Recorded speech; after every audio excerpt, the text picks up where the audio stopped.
50 साल के राज को 2 हफ्तों में उखाड़ फेंका, लेकिन ये 2 हफ्ते हिस्सा हैं पिछले 13 साल से चले आ रहे सीरियन सिविल वॉर के। 8 दिसंबर को सीरिया के रेबेलियन ग्रुप्स ने कैपिटल पर टेक ओवर किया और प्रेसिडेंट बशर अल असद को देश छोड़कर भागना पड़ा। बशर से पहले उनके पिता हाफिज अल असद ने 1971 में एक मिलिट्री कू के थ्रू सीरिया में एक अथॉरिटेरियन गवर्नमेंट की स्थापना की। साल 2000 में उनकी मृत्यु हो जाती है। उस समय बशर लंदन में एज एन ऑफ्थेल्मोलॉजिस्ट प्रैक्टिस कर रहे थे। पिता की मृत्यु के बाद उन्हें वापस सीरिया आना पड़ा और उन्होंने प्रेसिडेंट की गद्दी संभाली। सीरियन पॉपुलेशन इस उम्मीद में थी कि बशर अपने पिता की तरह डिक्टेटरशिप का पाथ फॉलो नहीं करेंगे, जिन्होंने 1982 में हमा मैसेकर के समय अपनी ही जनता पर टैंक्स और आर्टिलरीज का इस्तेमाल कर हजारों लोगों को मौत के घाट उतार दिया था। सीरिया में 70% से भी ज्यादा सुन्नी मुस्लिम पॉपुलेशन है। बशर की फैमिली शिया मुस्लिम माइनॉरिटी से बिलोंग करती है, लेकिन उसके बावजूद वो काफी सालों से सीरिया पर राज कर रही थी। बशर के रजीम में सीरिया के मार्केट्स ओपन अप होते हैं, लेकिन उसका फायदा सिर्फ एलिट्स को होता है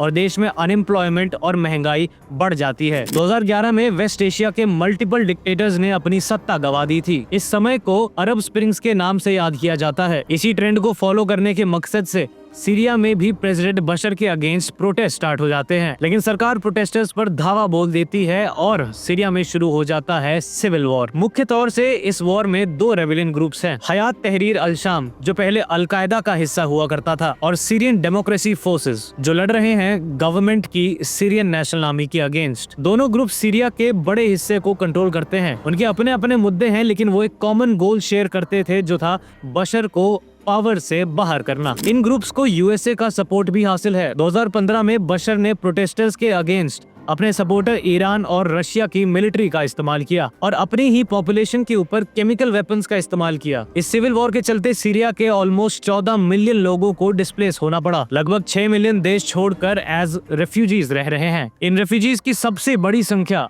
टर्की, लेबनान, जॉर्डन और जर्मनी में रहती है। टर्की ने ऑलमोस्ट 4 मिलियन सीरियन रेफ्यूजीज को पनाह दे रखी है, जिसके कारण उन्हें अपनी ही जनता से क्रिटिसिज्म फेस करना पड़ता है। 27 नवंबर को रेबेलियन प्रोटेस्ट बड़े लेवल पे शुरू होता है। ईरान और रशिया किसी भी इंटरफेरेंस से इनकार कर देते हैं और 8 दिसंबर को rebellion HTS group capital Damascus में पहुंच जाते हैं। बशर की सत्ता गिर जाती है और वो देश छोड़कर भाग जाते हैं। सीरियन रेफ्यूजीज भी दुनिया भर में इस बात का जश्न मना रहे हैं और देश वापस आने के इंडिकेशन के साथ कह रहे हैं, we are not Syrian refugees anymore, we are Syrians.